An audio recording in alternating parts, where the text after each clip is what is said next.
मुझे पता है बहुत सारे स्टूडेंट्स ये वीडियो नहीं देखेंगे, लेकिन फिर भी थोड़े बहुत स्टूडेंट्स और स्पेशली वो स्टूडेंट्स जो सीरियसली और सिंसियरली 2025 में एक गवर्नमेंट जॉब या कोई भी एक जॉब हासिल करना चाहते हैं, उनको मैं ये श्योरिटी देता हूँ कि जो कुछ भी मैं 2-3 बातें इस वीडियो में आपको बताऊंगा वो अगर आपने अच्छे से समझ ली तो आप अपने टारगेट के करीब चले जाओगे। और मैं ये गारंटी देता हूँ कि ये बात अगर आपने समझ ली तो आप खुद में बहुत ज़्यादा इंप्रूवमेंट देखेंगे आने वाले साल में। तो चलिए वीडियो शुरू करते हैं।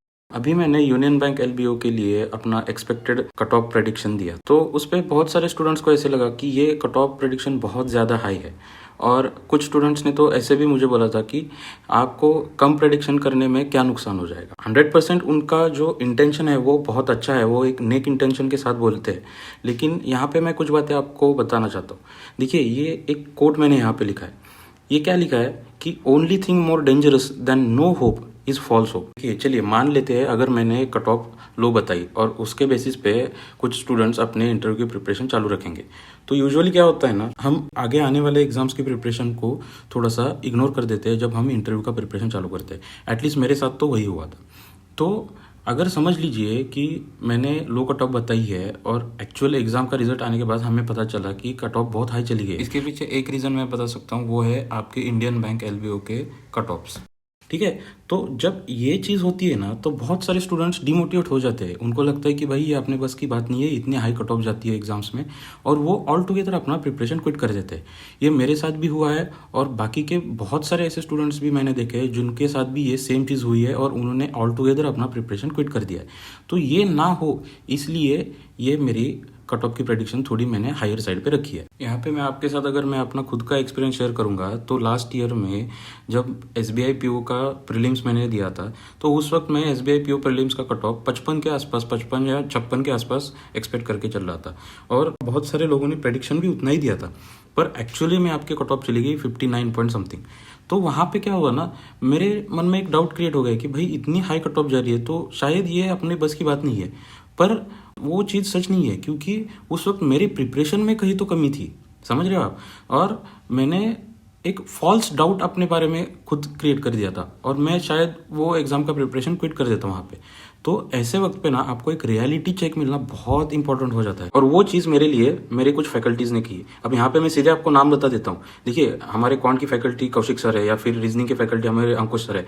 अंकुश सर का तो एक कड़वे वचन करके एक सेगमेंट ही लेते हैं। तो इन सब चीज़ों के थ्रू ना मुझे ये कुछ बातें पता चली है।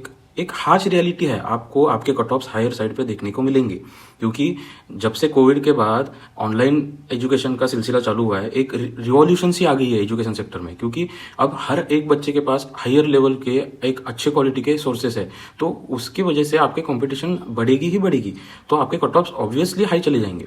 तो ये बात आपको ध्यान में रखनी है। और इसी वजह से मैंने इसके पहले भी आपको 2-3 बार बताया है कि do not, I repeat, do not under estimate your competition. अभी कॉम्पिटिशन बहुत ज़्यादा बढ़ गया है, आपको हर एक एग्ज़ाम में कट ऑफ्स हाई देखने को मिलेंगे। क्योंकि मुझे याद है जब मैंने 2018 में एसबीआई पीओ का प्रीलिम्स दिया था पहली बार, उस वक्त एसबीआई का कट ऑफ 48 या 49 था, आप समझ रहे हो। और अभी अगर पिछले 3-4 साल का अगर आप एसबीआई पीओ के कट ऑफ देखेंगे तो वो 60 के आसपास है। और सिर्फ एसबीआई ही नहीं, आप इस साल के भी अगर आप आईबीपीएस पीओ के कट ऑफ्स छोड़ के बाकी कोई भी जो हमारे 4-5 मेजर बैंकिंग के एग्जाम्स है उसके कट ऑफ्स देखेंगे तो वो हायर साइड पे है। आपको अपने कट ऑफ्स हायर साइड पे पहले से ही मान के चलने हैं, तभी जाके आपको अपना फाइनल सिलेक्शन मिलेगा। और रही बात, अगर हाई प्रेडिक्शन देख के बहुत सारे स्टूडेंट ने इंटरव्यू का प्रिपरेशन छोड़ दी तो क्या होगा। देखिए, अगर मैं ऑनेस्टली आपको बताऊँ ना, तो इंटरव्यू एक पर्सनैलिटी टेस्ट होती है, तो उसमें सिर्फ आपको अपनी पर्सनैलिटी पॉलिश करनी होती है। अगर आप दिन का 1.5 से 2 घंटा सिंसियरली रोज के रोज कंसिस्टेंटली दे देंगे तो आपको 15 दिन भी इनफ है इंटरव्यू की प्रिपरेशन करने के लिए, क्योंकि आप अपनी पर्सनैलिटी ज़्यादा चेंज नहीं कर सकते हो। सब्सटेंशियल चेंज आपकी पर्सनैलिटी में आपको लाने के लिए आपको कम से कम 1-1.5 साल का टाइम लगेगा। तो ये चीज़ आपको समझ में लेनी है, तो इससे कोई आपका नुकसान नहीं होगा। देखिए, किसी को भी बेवकूफ़ बनाना बहुत आसान है, लेकिन आप खुद को बेवकूफ़ नहीं बना सकते हो। आपको खुद को पता रहता है, हर एक स्टूडेंट को पता रहता है कि हम कितने पानी में हैं, हमारा स्कोर कितना आ सकता है और कितना कट ऑफ जा सकता है। हर एक स्टूडेंट को अंदर से बात पता रहती है, तो उसको डिनाई मत कीजिए, डिनाइल में मत रहिए। आप जब तक ये बात एक्सेप्ट नहीं करेंगे आपको खुद में इम्प्रूवमेंट देखने को नहीं मिलेगी।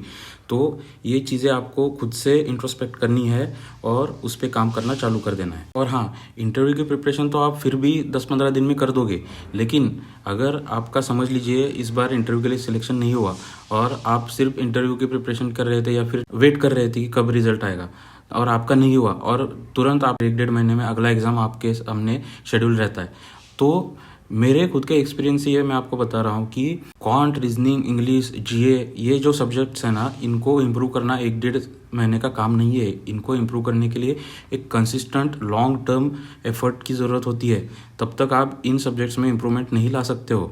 इसीलिए मैं लास्ट में आपको इतना ही कहना चाहता हूँ कि आपको ये एक बबल में नहीं रहना है, आपको डिनाइल में नहीं रहना है, आपको एक्सेप्ट करना है। क्योंकि देखिए, अगर एलबीओ जैसे इजी लेवल के एग्ज़ाम्स में आपके स्कोर कम आ रहे हैं तो इसका मतलब है आपके प्रिपरेशन में कुछ ना कुछ, कहीं ना कहीं तो थोड़ी बहुत कमी है। आपको वो पहचानना है, आपको खुद को इंट्रोस्पेक्ट करना है कि हम कहाँ पे कम पड़ रहे हैं, हमें कहाँ पे इम्प्रूवमेंट की ज़रूरत है। जब तक वो चीज़ आप नहीं करोगे तब तक आपको अपना फाइनल सिलेक्शन नहीं मिलेगा। इसलिए अपने इम्प्रूवमेंट पे काम चालू कीजिए, कहाँ पे कम पड़ रहे हो। क्योंकि देखिए, बाकी के स्टूडेंट्स तो उतना स्कोर ला रहे हैं, तो आप क्यों नहीं ला पा रहे हो?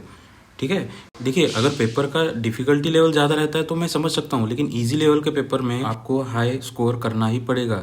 इसलिए आप अपना सिलेबस कवर करने में, कुछ भी जो आपके कंसेप्ट अभी भी क्लियर नहीं है वो क्लियर करने में ज़्यादा फोकस कीजिए, और इस एग्ज़ाम में नहीं तो अगले एग्ज़ाम के लिए आप अपने आप को प्रिपेयर करिए। ठीक है, तो यही कुछ 2-4 बातें मैं आपके साथ शेयर करना चाहता था।